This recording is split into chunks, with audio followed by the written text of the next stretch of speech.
जब शंकर जी का अपमान होता रहा तो शंकर जी के गण नंदी इत्यादि इन लोगों को नहीं रहा गया।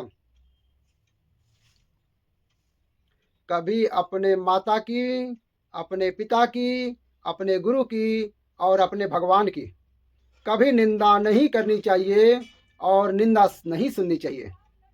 कभी अपने माँ की निंदा नहीं करनी चाहिए, माँ कैसी भी हो। माँ की निंदा करना पाप नहीं, घोर पाप है। पिता की निंदा करना घोर पाप है। गुरु की निंदा करना घोर पाप है। और हर की निंदा मतलब भगवान नारायण की, विष्णु की, राम की, कृष्ण की, शंकर जी की, हनुमान जी की, दुर्गा जी की, मतलब अपने भगवान की निंदा सुनना पाप है। ना भक्त की निंदा सुनो, ना भगवान की निंदा सुनो, ना माँ की, ना पिता की, ना गुरु की। नंदी ने श्राप दे दिया, अरे जब से आया भय भय भय भय भय भय बकरा, जा तेरा सर बकरे का हो जाए। बकरे का, बकरा क्या बोलता है? मैं। जो ज्यादा मैं करता है ना, ये बकरा बनता है, फिर उसकी गर्दनें कटती हैं। इसलिए मैं नहीं करना चाहिए। यह भी एक दंड है। बकरा बनना भी एक पाप ही है। उसका भी तो गर्दन कट ही जाती है। ज्यादा घमंड करने वाला मैं, ये मैं की रटना ना लगाओ। मैं नहीं, तू ही तू। क्या बोलना है? मैं ही मैं ही मैं ही मैं, तू ही तू, तू ही तू, तू ही तू।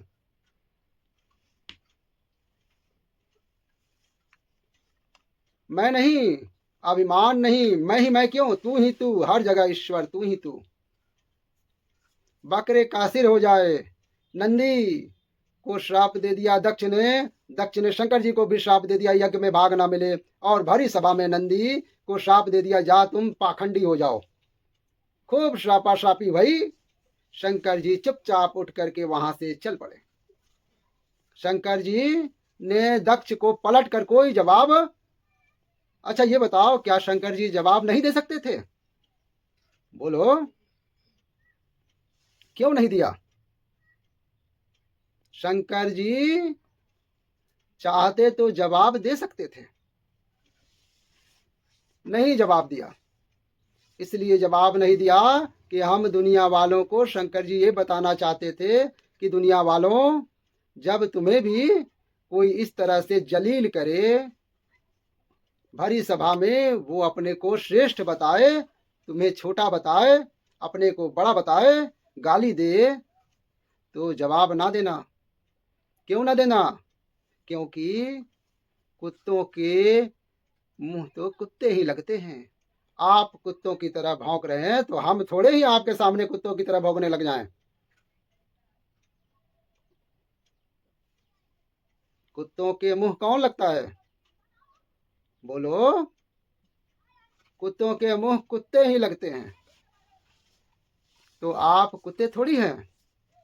इसीलिए सबके मुंह लगने की आवश्यकता,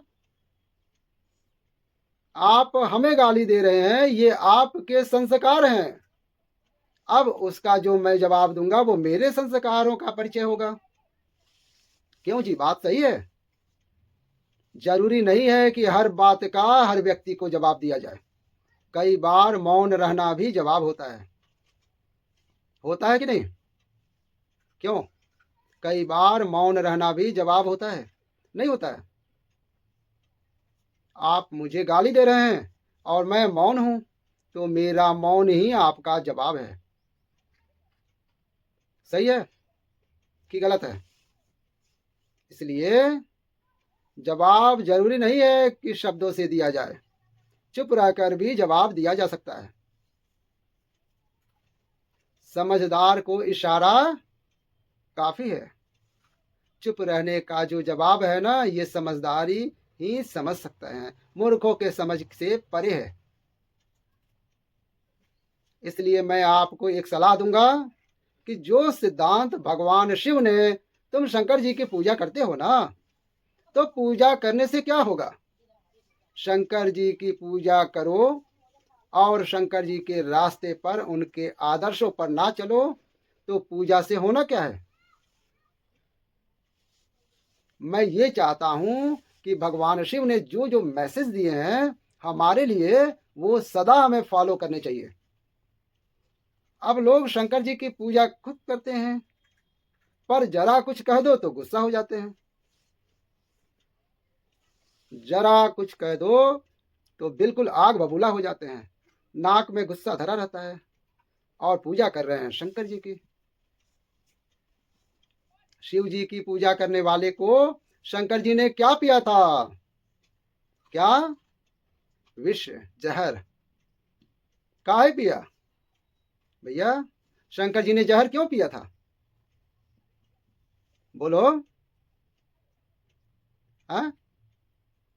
दुनिया को बचाने के लिए। आप बताओ भैया। जन के कल्याण के लिए, जगत के कल्याण के लिए।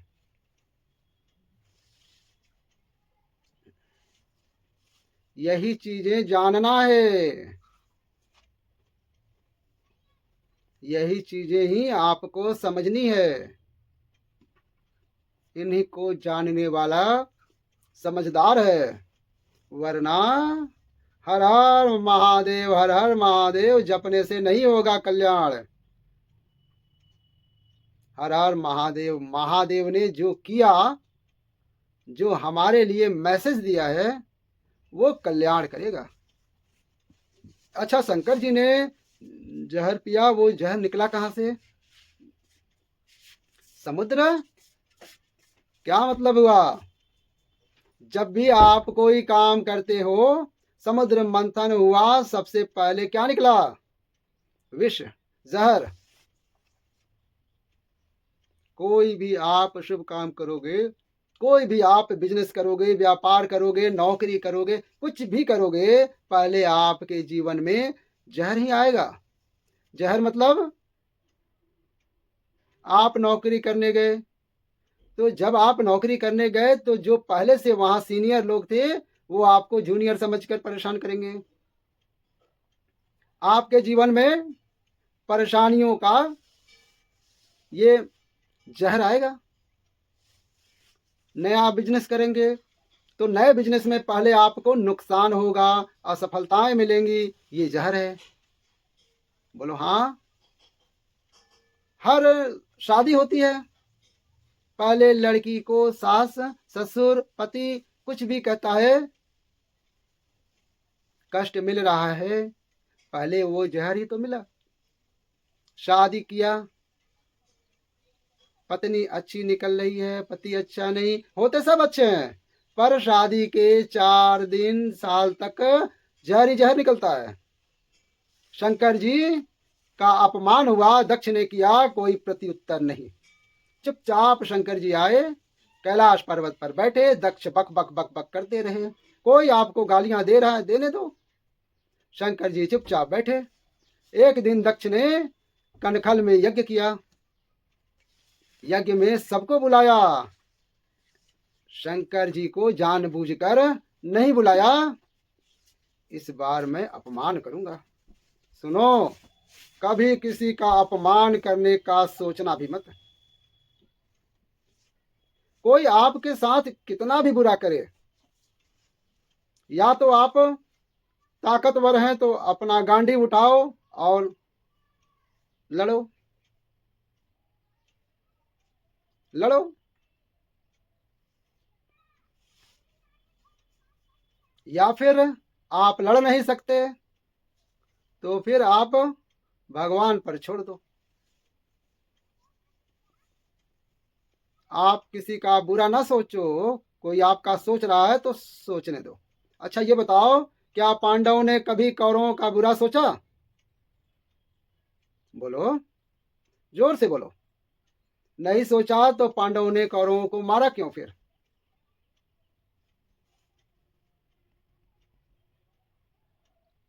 एक बात बताएं, पांडवों ने कभी कौरवों का बुरा नहीं सोचा। सदा जब बार बार कौरवों ने पांडवों का बुरा किया, बुरा किया, तो पांडवों ने श्री कृष्ण को भेजा कि जाओ प्रभु शांति का प्रस्ताव रखो, महाभारत न हो। तब भगवान श्री कृष्ण ने शांति का प्रस्ताव लेकर गए।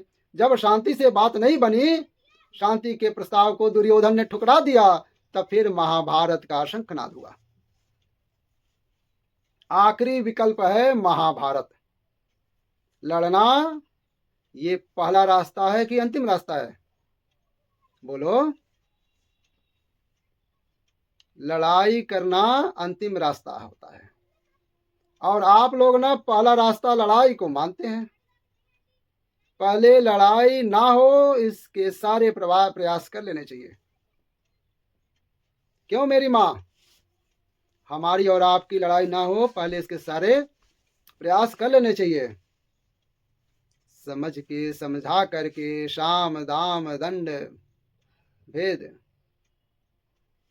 शांति से बात कर लो भैया, कुछ पैसे ले लो शांति से। नहीं है तो फिर क्या, चलो भैया अब नहीं सुलझ रहा तो हमारी आपकी कोई शत्रुता नहीं है, पर अब लड़ना तो पड़ रहा है।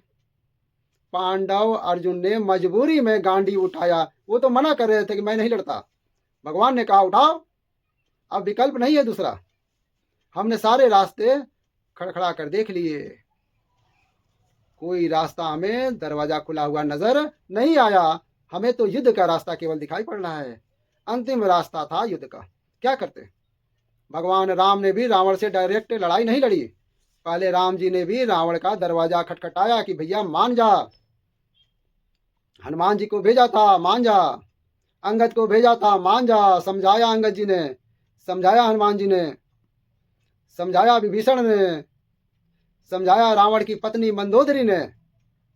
जब नहीं हुआ तो राम की कोई रावण से दुश्मनी नहीं थी, हमारी आपसे कोई दुश्मनी नहीं है। लेकिन जब आप सीधे नहीं मानोगे, समझाने पर नहीं मानोगे, तो फिर देखो हमारा आपसे कोई बुराई नहीं है, लेकिन फिर आखिरी रास्ता युद्ध का ही बचता है। कोई पर्सनल हमारी तुम्हारी दुश्मनी नहीं है, वो भी धर्म की लड़ाई थी। क्यों जी? राम रावण की जो लड़ाई थी, कोई राम की पर्सनल दुश्मनी थोड़ी थी रावण से। राम ने तो रावण की गलती होने पर भी राम ने रावण को मौका दिया समझने का और सुधरने का, नहीं दिया? आप भी मौका दो सामने वाले को। भैया मान जाओ, हाथ जोड़ रहे हैं, भैया लड़ाई ना करो। देखो लड़ाई नहीं करनी थी। लड़ाई समाधान नहीं है, झगड़ा समाधान नहीं है। पहले हाथ जोड़कर भैया मान लो, लड़ाई ना करो। जब नहीं रास्ते सारे बंद हो गए तो फिर क्या करें? आओ फिर गांडीव से बात करते हैं।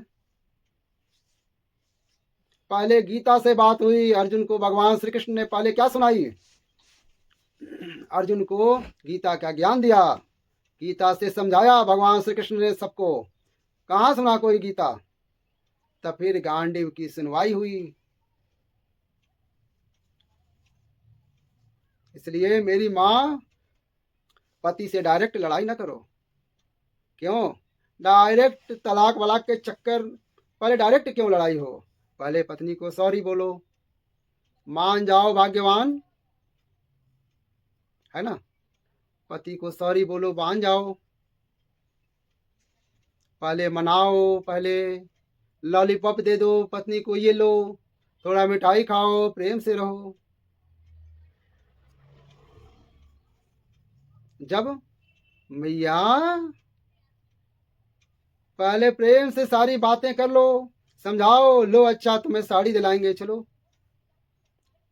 चलो तुम्हें घुमा कर लाते हैं।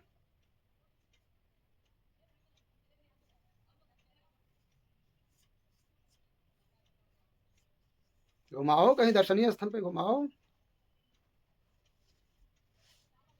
घुमाओ पत्नी को, पत्नी के साथ समय बिताओ, सब प्रकार से उसे प्रसन्न करो। पत्नी भी पति को सब प्रकार से पहले पहले कोशिश करो कि हमारे रिश्ते बेहतर हो जाएं। समझाने से, बातें करने से, अन्य और रास्ते अपनाओ। जब कुछ भी ना हो, रास्ता नजर ना आए, तब फिर आखिरी रास्ता आप क्या करोगे?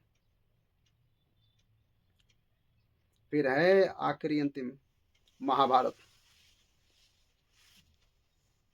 चलिए यही वीडियो का विश्राम करते हैं। हर हर महादेव।